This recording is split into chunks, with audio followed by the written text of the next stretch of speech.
Isaac news के मुअज़्ज़ज़ नाज़रीन अस्सलामु अलैकुम। मुअज़्ज़ज़ नाज़रीन ग्राम, इससे पहले आप इस कहानी की 13 एक साथ सुन चुके हैं। अब किस्त 14 मुलाहिज़ा फरमाएं। वो दरवाज़ा यकीनी तौर पर किचन वगैरह से मुल्हिक किसी ऐसी राहदारी में खुलता था जहाँ मकीनों से ज्यादा उनके मुलाजमीन का अमल दखल रहता होगा। डैनी ने फुर्ती के साथ दूसरे पहलू पर नजर डाली और उधर से नाउमीद होकर कूड़ेदान के करीब वाक़े अकबी दरवाजे पर लौटाया। उसे कुफल चिकनी में कोई खास महारत हासिल नहीं थी, लेकिन ये जरूर जानता था कि दरवाजों में नस्ब ताले दूसरे तालों के मुकाबले में आसानी से खोले जा सकते हैं। उन इम्कानात के लिए वो घर से तैयार होकर चला था, लिहाजा उसकी जेब में कुफल चिकनी के बुनियादी लवाजमात मौजूद थे। ये उसकी खुशकिस्मती ही थी कि चंद ही सानियों में दरवाजा खुलने में कामयाब हो गया। दरवाजे के अकम में दूर कहीं मुअद्दम सी रोशनी हो रही थी जो उस मुकम्मल तारीकी में बहुत ज्यादा महसूस हो रही थी। डैनी सन्नाटे से मुतमिन होकर अंदर रिंग गया, दरवाजा आहिस्ती से बंद कर दिया। वो मुश्किल 4 फुट चौड़ी राहदारी थी जिसमें मसालों वगैरह की बू रची बसी हुई थी। डैनी ने दरवाजा बंद करके जेब से रिवाल्वर निकाला और चारपाई पर सोए हुए शख्स के सरहाने पहुंच गया। उसने अपनी कार्रवाई के आगाज के लिए ऐसी जगह का इंतखाब किया था जहां से वो दरवाजे पर भी निगाह रख सकता था। सोया हुआ शख्स उम्र रसीदा और कमजोर जिस्म का मालिक नजर आ रहा था। डैनी ने अचानक ही उसके मुंह पर सख्ती से अपना बायां हाथ जमा दिया। सोते सोते नाज़िल होने वाली इस नागाहानी उफ्ताद ने डैनी के शिकार को बौखला दिया था और चीखने की नाकाम कोशिश करता हुआ बेदार हो गया। मेरे हाथ में भरा हुआ रिवाल्वर है, डैनी ने धीमी आवाज में कहा। शराबी आवाज निकाली तो भेजे में गोली उतार दूंगा। डैनी के अल्फाज का खातर को असर हुआ और उसके शिकार ने उसकी वहशियाना गिरफ्त से अपना दहाना आजाद करवाने के लिए माहिब आप की तरह मचलना यकलख्त मौकूफ कर दिया। मैं हाथ हटा रहा हूँ, लेकिन मेरी बात याद रखना। डैनी ने रिवाल्वर उसके चेहरे के सामने नचाते हुए कहा और उसके दहाने से अपना हाथ हटा लिया। डैनी के पंजा इस सितम से निजात पाते ही वो फुर्ती से चारपाई से उतर गया और फिर अंधेरे के बावजूद उसे डैनी का स्याह पोश सरापा नजर आ गया और उसकी आंखें खौफ से फैलती चली गई। तो तुम कौन हो? उसके लबों से ससराती हुई सी आवाज निकली। घर में इस वक्त कितने लोग मौजूद हैं? डैनी ने सर्द और बेरहमाना लहजे में सवाल किया। मेरे और मिस साहिबा के अलावा कोई नहीं है, वो खौफजदा सी आवाज में गिर आया। आखिर तुम कौन हो और क्या चाहते हो? तुम्हारी मिस साहिबा का आशिक हूँ, डैनी भयानक लहजे में गुर्राया। वो इस अकेले घर में तुम्हारे साथ क्या कर रही है? वो दिन रात यहीं रहती है, बूढ़ा मुलाजिम हकलाया। रात सेठ साहब अचानक जमीनों पर चले गए, वरना वो भी यहाँ ही मौजूद होते हैं। और सेठ साहब की बीवी बच्चे? डैनी ने सवाल किया। उसे सिकंदर अली की गैर मौजूदगी की इत्तला पर हैरत हुई थी, लेकिन मुलाजिम की वजाहत ने उसे मुतमिन कर दिया था। इमारत में किसी लड़की की मौजूदगी का इल्म हो जाने के बाद उसकी निगाह में उस बूढ़े की कोई अहमियत नहीं रह गई थी, लेकिन वो पेशकदमी से पहले उससे भी हर वो बात उगलवा लेना चाहता था जो उसके इल्म में आना बेहतर थी। बीवी बच्चे तो सब गाँव में रहते हैं, बूढ़े मुलाजिम ने बेबसी से जवाब दिया। कभी कभार 2-4 दिन के लिए आते हैं और चले जाते हैं। मिस साहिबा कौन है? डैनी ने अगला सवाल किया। सेठ साहब ने उसे 2 महीने पहले घर में डाला है, कहती है कि उनकी सेक्रेटरी हूँ। बूढ़े के लबो लहजे में नफरत की हल्की सी बू आ रही थी। अल्लाह ही आगे का हाल जानता है, मैं तो बस अपने काम से काम रखता हूँ। बाहर निकलो और उसके कमरे की तरफ चलो। डैनी ने आगे बढ़कर उसे टोहका दिया। वो जिस्मानी तौर पर डैनी से इतना कमजोर था कि शोर और हंगामा आराई के अलावा किसी तरह डैनी के खिलाफ अपना बचाव नहीं कर सकता था। उस राहदारी की इख्तिताम पर वो बाएं तरफ घूमे तो वहां छत में लगा हुआ एक बल्ब रोशन था। उस शख्स ने रोशनी में आने के बाद मुड़कर खौफजदा निगाहों से एक बार डैनी का जायजा लिया और फिर जल्दी से सर घुमा लिया। उसे स्याहपोश डैनी की सूरत में अपने सर पर बहुत मुसल्लत नजर आ रही थी। आखिर वो एक बंद दरवाजे के सामने रुक गया। डैनी ने बढ़कर एहतियात से हैंडल पर थोड़ी सी कुव्वत सरफ की, लेकिन वो दरवाजा भी मकफिल साबित हुआ। दस्तक देकर उसे बताओ कि सेठ साहब अचानक वापस आ गए हैं और उसे मिलना चाहते हैं। डैनी ने उसके कान में सरगोशी की और वह छुरी के नीचे आए हुए किसी बकरे की तरह बेबसी से सर हिलाकर रह गया। दस्तक के जवाब में अंदर से उभरने वाली चिल्लाई हुई ख्वाबनाक निस्वानी आवाज डैनी के कानों को कुछ शनासा महसूस हुई। मुलाजिम से उस लड़की की असलियत मालूम हो जाने के बाद वो खुद सोच रहा था कि कहीं ये वही लड़की ना हो जो बास की गैर मौजूदगी में ट्रांसमीटर पर उसके पैगामात वसूल करती थी। दरवाजा खोलो मिस साहिबा, मैं फकीर मोहम्मद हूँ, बूढ़े ने निस्वानी आवाज के इस्तफसार पर कहा। सेठ साहब वापस लौट आए हैं और तुम्हें बुला रहे हैं।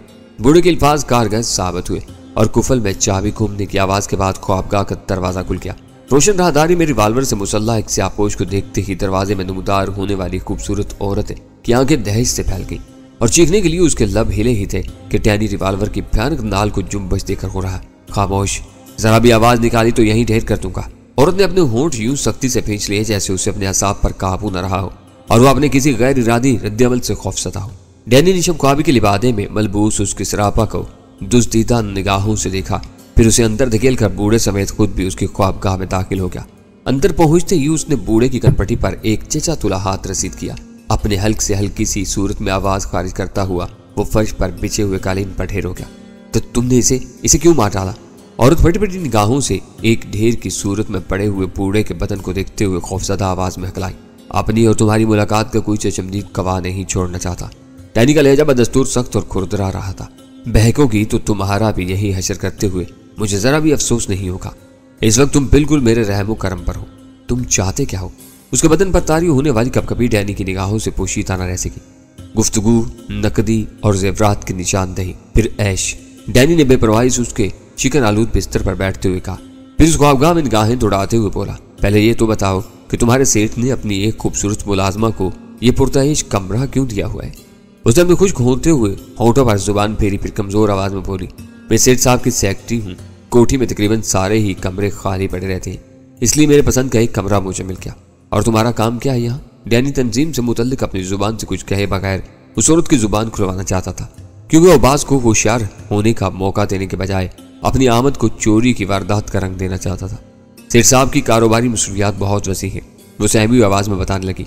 मैं दिन रात घर पर रहती हूँ और उनकी गैर मौजूदगी में आने वाले पैगामात नोट करके उन तक पहुंचाती हूँ।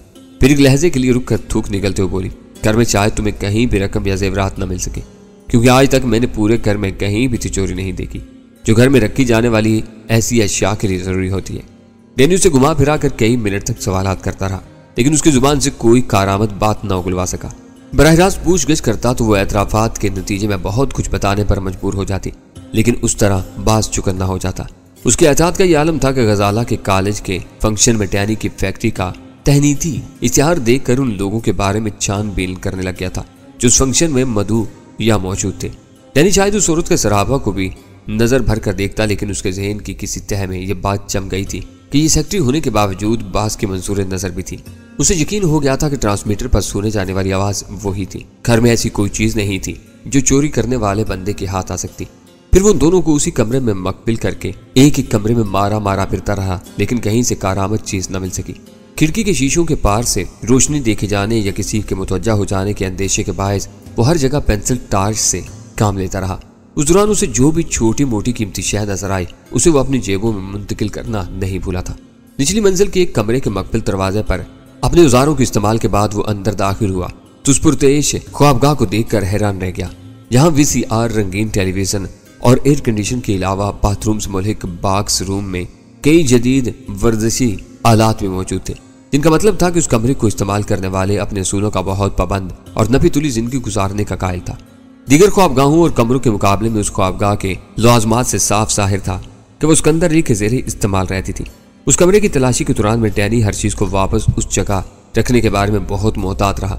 उसका ख्याल था कि वापसी पर दरवाजा भी मकफिल कर देगा ताकि राजा सिकंदर अली अपने कमरे को किसी किस्म की छेड़छाड़ से महफूज पाकर बदस्तूर खुशफहमी में मुब्तला रहे और डैनी बेखबरी में हस्बे मर्जी उस पर अपना वार आजमा सके। एक दराज में डैनी को जेबी डायरी मिली जिसमें जा बजा बेतुक्के और बेमहल फिक्रे लिखे हुए थे। उन फिक्रों में कुछ नाम भी थे। उन खुफिया पैगामात के मफहूम के बगैर नाम बेसुध थे। डैनी को तो मालूम था कि दुनिया के मुख्तलिफ ममालिक में खुफिया सरकारी एजेंसियां मुनज़्ज़म जराइम पेशा पैगामात रसानी के लिए अजीब व गरीब मुबहम तरीके और फिक्रे इख्तियारात करती हैं, लेकिन वो किसी भी फिक्रे को डिकोड करने से बाखबर नहीं था। फिर भी उसने फुर्सत के औकात में मगज जनी के ख्याल से उस डायरी में से चंद सतरें एक सादा कागज पर नकल कर ली। उस डायरी की वर्करदानी करते हुए डैनी ने आखिरी सफ़ात पर नामों के साथ फोन नंबर देखे जो हरूफ तहज्जी के एतबार से मुकर्रर सफ़ात पर दर्ज थे, लेकिन उसे देखकर शदीद हैरत हुई कि उसका नाम कहीं मौजूद नहीं था, लेकिन हर्फ डी के तहत उसका नंबर दर्ज था। नंबर से पहले डैश लगाकर किसी हवाले के लिए एक नंबर लिखा हुआ था। फिर उसी सफ़े पर जहांगीर का नंबर भी नजर आ गया जिससे पहले 2 का हिंसा दर्ज था। फौरी तौर पर डैनी के जहन में हलचल सी पैदा हो गई। वो D1 था, इसलिए D वाले सफ़े पर नाम के बजाय 1 लिखकर उसका नंबर दर्ज किया गया था। जहांगीर D2 था, लिहाजा उसके नंबर की निशानदेही 2 के हिंसे से की गई थी। सिकंदर अली खुद B4 था। उसका मतलब था कि ये सब इशारे बिला सबब नहीं थे, बल्कि तंजीम में हर एक का दर्जा और मर्तबा जाहिर करते थे। हरूफ तहज्जी का हर पहला हर्फ बात वाले से बरतरी रखता था, उसी तरह पहला नंबर दूसरे नंबरों पर बरतर था। डैनी इस नुक्ते पर जितना गौर करता रहा उसका ख्याल पुख्ता होता चला गया। वो D1 होने की बिना पर D2 से बरतर था, मगर B4 का मातहत, लेकिन B4 यकीनी तौर पर किसी B1, B2 या B3 का मातहत होगा। और शायद B और D के दरमियान कुछ ऐसे लोग भी हों जिनकी शनाख्त के लिए C का हर्फ मुकर्रर हुआ हो। उसे गुलशन इकबाल वाली औरत याद आई, सुरकरोला वाला वो खतरनाक सूरत मर्द याद आया जिसने उसे गुलशन इकबाल ले जाकर उसके अंगूठे का निशान हासिल किया था। उसने जोश के तहत वो फोन नंबर वाले सफाहत का दोबारा जायजा लेने लगा, लेकिन उससे Z तक उसे सिर्फ 4 ऐसे नंबर मिल सके जो नामों की बजाय हिंसों के हवाले से दर्ज थे।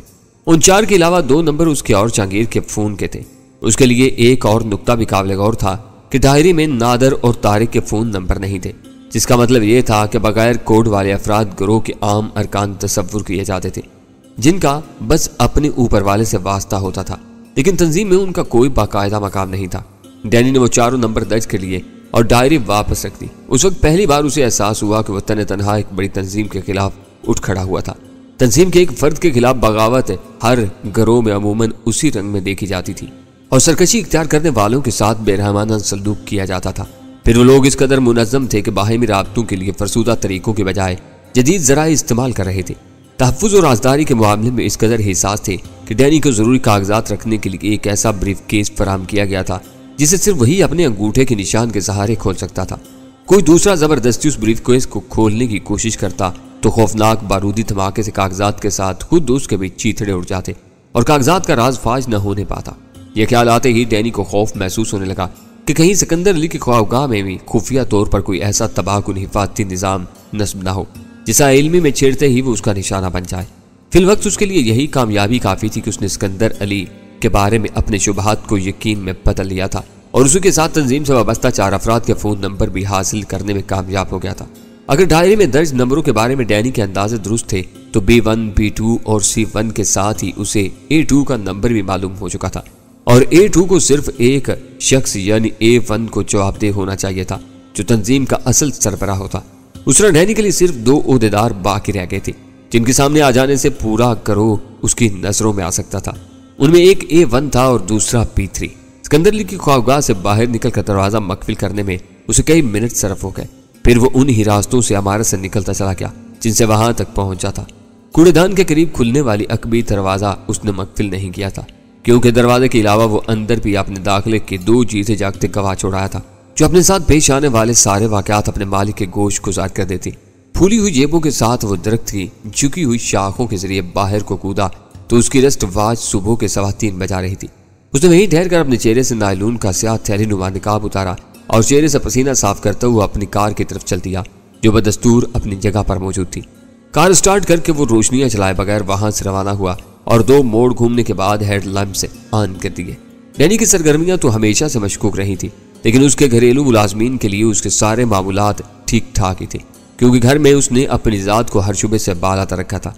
उसके मुलाजमीन माकूल मुआवजा और मालिक के बेहतर सलूक के बायस उसके वफादार थे, लेकिन घर वापस लौटते हुए डैनी सोच रहा था कि वह पहली बार पूरी रात बाहर गुजार कर घर लौट रहा था, कहीं उसके मुलाजमीन शुबहात में मुब्तला न हो जाएं। B4 से ट्रांसमीटर पर गुफ्तगू के बाद ही डैनी ने इरादा कर लिया था कि वो रात के 1:30 या 2 बजे सिकंदर अली के मकान में घुसेगा, लेकिन इतनी रात गए घर से रवाना होने से बजाय वो 10 बजे ही घर से निकल गया था।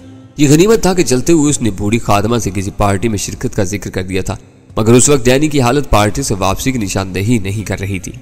उसने ग्लोव कंपार्टमेंट में कागजात के नीचे रखी स्काच की निस्म बोतल निकाली और कार ड्राइव करते हुए आराम आराम से अपने मैदे में अंडेलने लगा। गेट पर डैनी की गाड़ी के हेडलैम्प्स की तेज रोशनी देखते ही उसके चौकीदार ने मानूस हारन का इंतजार किए बगैर दरवाजा खोल दिया और डैनी दानिस्ता ऊंची आवाज में गुनगुनाते हुए अंदर चला गया। उसके कार से उतरने तक बूढ़ी खादमा भी और साथ खान थामा भी कहीं से बरामद हो गया था। वो झूमता झामता अपनी ख्वाबगाह में चला गया। लिबास तब्दील करने से पहले उसके अंदर अली के घर से लाई हुई कीमती अशिया का पैकेट बनाना चाहता था ताकि दिन में गुजरते हुए कहीं से उन्हें किसी गटर या नाले में फेंक दे। असुलन माल की फरोख्त में इजाफा होने के बायस उसे खुश होना चाहिए था और पहले 2-4 रोज में अपनी कामयाबी को महसूस भी करता रहा था। उसकी ईमानदाराना राय थी कि उसे ये काम करते हुए 20-25 पुड़ियां रोज भी फरोख्त करनी पड़े तो अपनी दानिश में उसे बड़ी कामयाबी तसव्वुर करता था, क्योंकि उस तरह 2,500-3 हज़ार रुपए माहाना की आमदनी होने लगती जो उसके ख्वाबो ख्याल से भी ज्यादा थी। लेकिन जब्बार ने उसके साथ मिलने के बाद उसकी काया पलट कर रख दी थी। दूसरे दिन उसने अगले रोज के लिए 50 पुड़ियों की फरमाइश कर दी थी। वो तो कुछ न कह सका, लेकिन उसके दिल में एक बेनाम सी खलश पैदा हो गई थी। जब्बार यूनिवर्सिटी में एमए के आखिरी साल में था, लेकिन वो शाम तक अपना बेशतर वक्त यूनिवर्सिटी की हदूद में गुजारता था। दूसरे मंचलों की तरह उसके दोस्तों का हल्का खासा वसी था, जिनमें से बेशतर हॉस्टल में रहते थे। अपनी उन मसरूफियात की वजह से तालीमी मामलात में भी वो जरा पीछे था और उस्ताद उससे नाला रहते थे। थोड़े बहुत वक्फों से निस्बतन महफूज गोशों में छुप कर अपने दोस्तों के साथ चरस नोशी करता था। फिर उसकी टोली किसी असामी के इंतजार में जम जाती। वहां के हंगामे से उकता जाते तो वो लोग गेम्स में कूद पड़ते। जब्बार मिजाज के एतबार से जरा रंगीला वाक़ हुआ था, लिहाजा दोस्तों की आंख बचाकर लाइब्रेरी में जा घुसता था।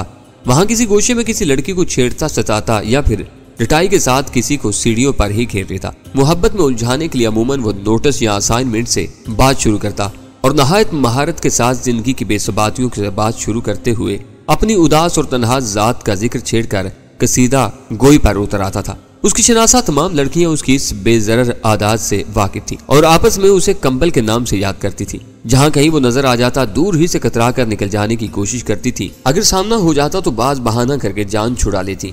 जो जरा नरम दिल होती वो उसकी मस्कीन सूरत और आजाना लहजा पर तरस खाकर उसे कुछ वक्त दे देती थी। दोपहर के खाने पर वो हॉस्टल में किसी न किसी का बिन बुलाया मेहमान बन जाता, फिर वहीं किसी कमरे में रमी की बाजी जम जाती। उन हालात में अगर उसकी शनासाई का हल्का वसी था तो इबरत की बात नहीं थी, लेकिन हामिद को तशवीश उस बात की थी कि वो अपने 3 रुपए पुड़िया के लालच में अंधाधुंध ऐसे खरीदार बनाता जा रहा था जो उसके साथ हामिद की भी रुसवाई का सबब बन जाते। उस शाम हामिद 50 पुड़ियों के मुतालबे के साथ मोती दादा से मिला तो वो चौंक पड़ा। क्या बात है मियाँ, एकदम ही तेजी पर आ गए हो, जरा देखभाल कर काम करो, ऐसा ना हो कि ज्यादा आमदनी के लालच में किसी अंधे कुएं में जा गिरो।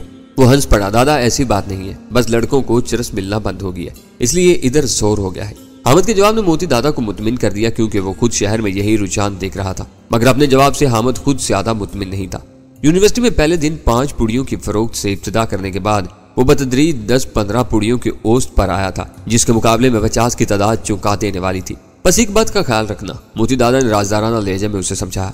जिन लोगों को माल देते हो उन्हें कभी मायूस न करना, वरना एक तमाशा खड़ा हो जाएगा। मैं समझा नहीं दादा, हामिद ने हैरत से कहा। पुड़िया जैसी ले जाता हूँ वैसे ही आगे बढ़ा देता हूँ, न मिलावट करता हूँ न 2 की 3 बनाता हूँ, फिर भला खरीदारों को किस बात से मायूसी होगी। बहुत भोले हो मियाँ। मोती दादा के लहजे में हल्का सा तंज छलक रहा था। हिरन बेचते हो और तमाशे का मतलब नहीं जानते। जो उसके आदी हो जाते हैं उन्हें वक्त पर नशा मिलना चाहिए, वरना हालत खराब होने लगती है। 2-4 पुड़ियां फालतू ही रखा करो, ऐसा ना हो कि किसी दिन कोई महरूम रह जाए और फिर ओदम शुरू करते। हामिद को झुरझुरी सी आ गई थी। उसे अपनी उसरत ज़दा घराने की माली मजबूरियों ने हिरन फरोख्त करने की राह पर तो डाल दिया था, लेकिन उसके अंदर का इंसान अभी जिंदा था। उसे एक लम्हे के लिए अपनी जात से कराहत सी महसूस होने लगी। अगर हिरन का नशा ऐसा ही मूजी था तो इंसान को अपना गुलाम बना लेता था, तो वो इस जहर को अपने साथियों में क्यों फैला रहा था? महज चंद सिक्कों की खातर अपनी मादरे इल्मी की आगोश में तरबियत लेने वाले होनहार ज़हनों को क्यों बर्बाद कर रहा था? लेकिन उसके दिमाग ने ज़मीर के उस एहतजाज को रद्द कर दिया जो हिरन इस्तेमाल कर रहे थे। वो हामिद के मुलव्वस होने से पहले भी नशा करते थे। यूनिवर्सिटी की साफ सुथरी फिजा में चर्च के धुएं की कसाफत और बदबू वो बारहा खुद महसूस कर चुका था।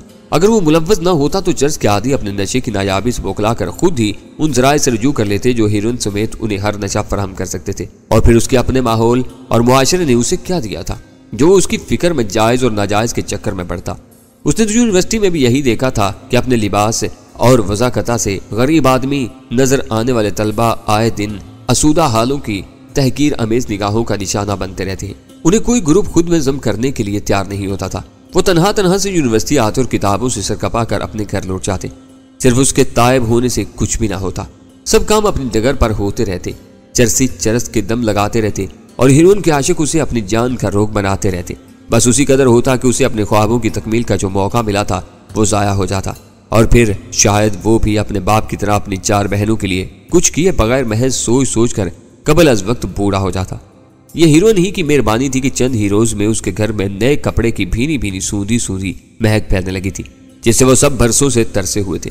महदूद आमदनी में 2 वक्त पेट भरना ही मुश्किल था तो नए कपड़े कहाँ से बनते? बस हर एक की कोशिश ये होती थी कि जो जोड़े बरसों से जेर इस्तेमाल चले आ रहे हैं कहीं से उधड़ने ना पाए, बल्कि सारा मसला उधड़ने ही का रहता था, क्योंकि खलाई दौर की तरक्कियों में से मार्टन क्वार्टर्स के उस कराने के हिस्से में बस नायलून और टेट्रोन के मुलबुसात ही आते थे, जिनकी सलाइयां धुल धुल कर जवाब दे जाती थी, मगर ताना बाना खिसने के बावजूद अपनी जगह बरकरार रहता था।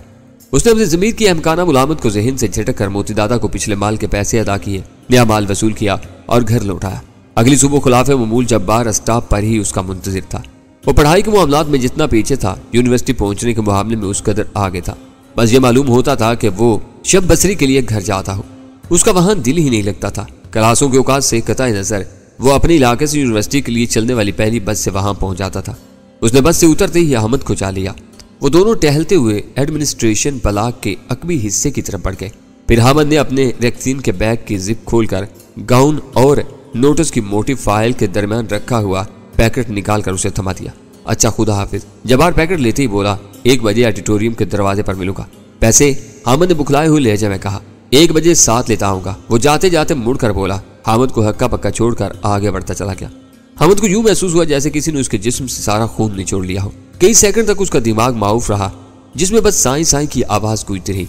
फिर वह मुश्किल उसने खुद को संभाला और शिकस्त खोरदा अंदाज में फैकल्टी की तरफ चल दिया। उससे पहले जब्बार हमेशा उसे नकद रकम देकर हेरोइन की पुड़िया लेता रहा था। आज पहली बार ऐसा हुआ था कि वो गैर कीमत के माल ले गया था। हामिद को अगर जरा भी शुबा हो जाता कि जब्बार उसके साथ ऐसी हरकत करेगा तो वो रकम लिए बगैर अपना बैग ही न खोलता। उस काम में नो आमूज था। जब्बार के जाते ही उसका दिल टूटता हुआ महसूस होने लगा। उसको शुबा हो रहा था कि जब्बार ने बड़ी महारत से उसे बेवकूफ बनाया था। पहले नकद अदायगी पर खरीदता रहा था, फिर 2 रुपए फी पुड़िया पर इजाफी आमदनी का लालच देकर उसका एतमाद हासिल कर लिया। उस वाक़े से पहले भी जब्बार उसे 25 रुपए फी पुड़िया के हिसाब से नकद पैसे देता रहा था। फिर उसने सोचे समझे मंसूबे के तहत एकदम 50 पुड़ियों का मुतालबा किया, जिस पर हामिद के साथ ही मोती दादा को भी हैरत हुई थी। वो पैसे दिए बगैर 50 पुड़िया ले भागा था, जिनकी मालियत उसके हिसाब से 1250 होती थी। उसे यकीन था कि जब्बार चरका दे गया था। मामला चूंकि एक नशे की फरोख्त से मुतल्लिक था, लिहाजा उसे पूरा एतमाद हो रहा था कि हामिद जिक्र उठाने के बावजूद उसके सामने जुबान खोलने की जुरात न कर सकेगा। पहले पीरियड में हामिद क्लासरूम में मौजूद था, लेकिन नोट्स लेने की बजाय खाली और ज़हनी के आलम में खला में घुरता जा रहा था। लेक्चर उसके समाज से बाला ही बाला गुजर रहा था। वो सोच रहा था कि इतनी बड़ी रकम का नुकसान कहां से पूरा करेगा। बिलाशुबा उसने पिछले दिनों उससे कहीं ज्यादा रकम कमाई थी। मुस्तकिल आमदनी की उम्मीद पर सारी रकम घर की मुद्दतों से रुकी हुई जरूरियात पर खर्च कर चुका था। न जाने उस इतला पर मोती दादा उसके साथ क्या सलूक करता। उसकी यही मेहरबानी काफी थी कि पिछले पैसे लेकर नया माल उधार दे देता था। आज वो यही समझता कि हामिद माल बेच कर खा गया है। फिर जिस तरह हामिद लुटने के बावजूद खामोश रहने पर मजबूर था, उसी तरह मोती दादा भी उसे धोखेबाज समझने के बावजूद उससे रुजू न करता, बल्कि गुंडागर्दी और तशद्दुद के जरिए उसे बोलने पर मजबूर करता। जरा बेपरवाही से सूरत हाल यक बजक इतनी संगीन हो गई थी कि खौफ के बायस हामिद के पेट में बल उठने लगे और उसकी रीढ़ की हड्डी में चुंटियां सी रेंगती महसूस होने लगी। क्लास के इख्तिताम पर उसकी हालत उस कदर अबतर थी कि कई हम जमातों ने उसकी मिजाज पुरसी की और वो दूसरी क्लास अटेंड करने के बजाय भीड़ से अलग होकर एक कोशे में जा बैठा। उसके जहन में ख्याल उभरा कि वो ज़हनी तौर पर इस वक्त पढ़ने पढ़ाने के लिए नकारा हो चुका था। लिहाजा वक्त बर्बाद करने के बजाय क्यों ना फौरी तौर पर शहर वापस लौट जाए और मोती दादा को बिला कमो कास्ट पूरी कहानी सुना डाले, ताकि खच्चों में गिरफ्तार होकर खून खुश करने के बजाय वो फौरी तौर पर हकायक का सामना कर सके। लेकिन फिर एक मोहूम सी उम्मीद उभरी कि लुटने का यकीन होने के बावजूद कम अज कम 1 बजे तक इंतजार करना चाहिए। शायद जब्बार के दिल में नेकी आ जाए और वह किसी उज़्र के साथ थोड़े बहुत पैसे उसके हवाले कर दे। ये उम्मीद बड़ी कमजोर सी थी। दूसरी तरफ हामिद को मोती दादा के दिन भर के मामूलात का इल्म नहीं था। वो उसी शाम ही में मिलता रहा था। अगर उसी वक्त वो लौट जाता तो मोती दादा के मिलने या न मिलने के बारे में कुछ कहा नहीं जा सकता था।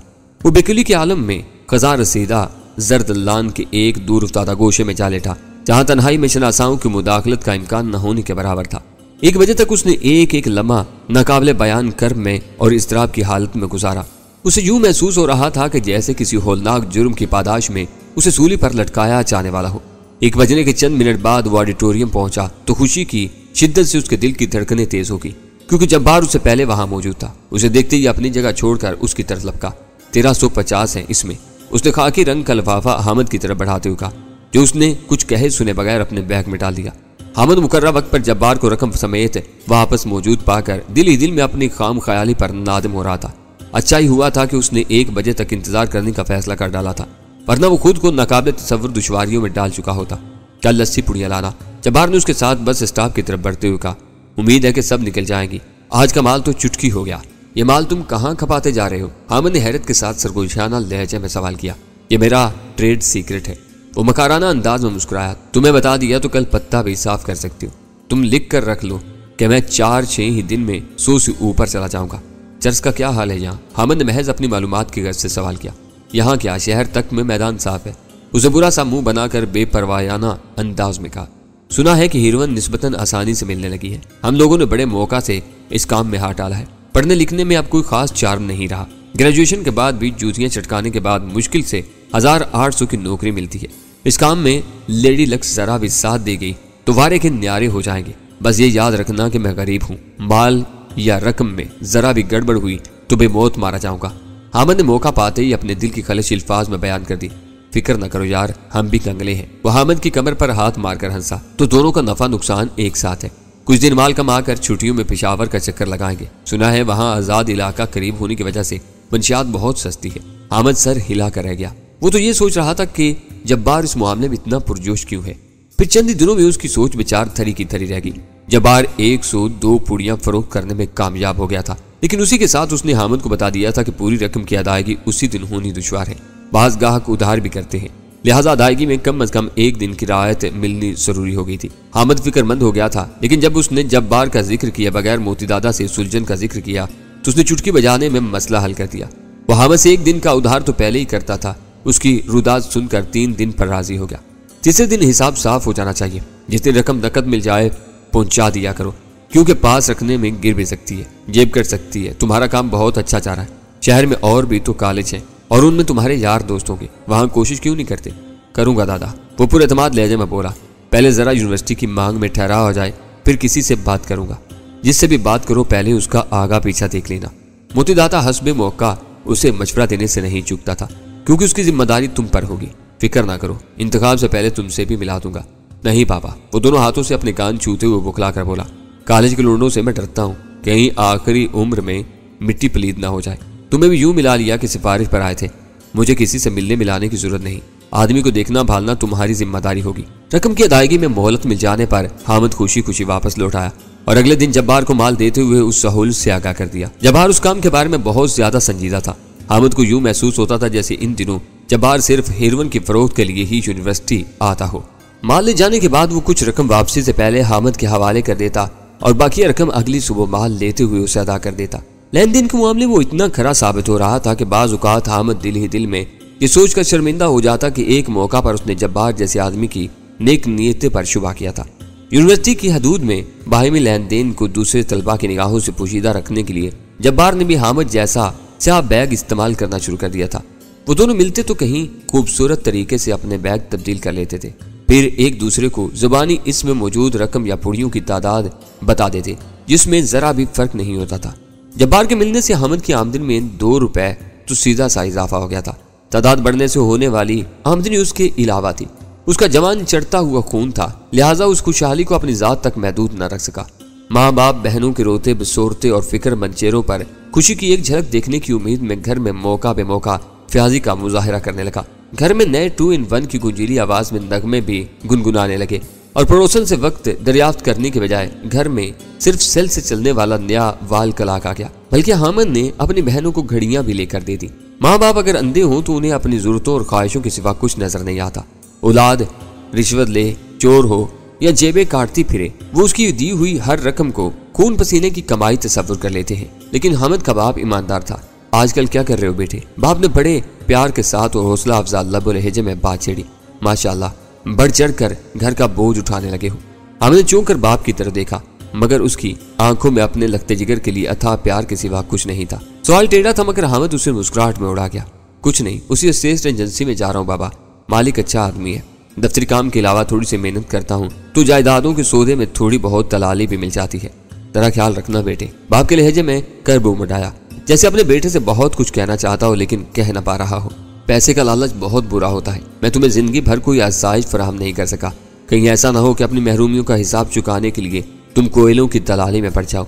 हाथों की स्याही फिर धुल जाती है, मगर चेहरे की कालिक हर एक को ले डूबती है। तुम खुद समझदार हो। उसने लहजे भर के लिए खामोश होकर थूक निगलते हुए अपना गला तर किया, फिर बोला, अपना अच्छा बुरा समझती हो लेकिन तुमने दुनिया नहीं देखी। बस यही एक फिक्र जरा परेशान कर देती है। आप बेफिक्र हैं बाबा। हामिद ने आगे बढ़कर बूढ़े बाप के दोनों शाने थाम लिए। घर के नाम को बटा नहीं लगाऊंगा। आप ज्यादा ना सोचा करें। आपने क्या नहीं दिया हमें?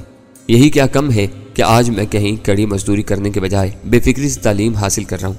बूढ़े बाप के होंठों के गोशे कपकपाए और आंखों से 2 मोती गोद में लुढ़क गए और वो रूंधी हुई आवाज में बोला, जब कुदरत ने मुझे कुछ नहीं दिया तो मैं तुम्हें क्या देता बेटे। न सर छुपाने को अपना ठिकाना है ना।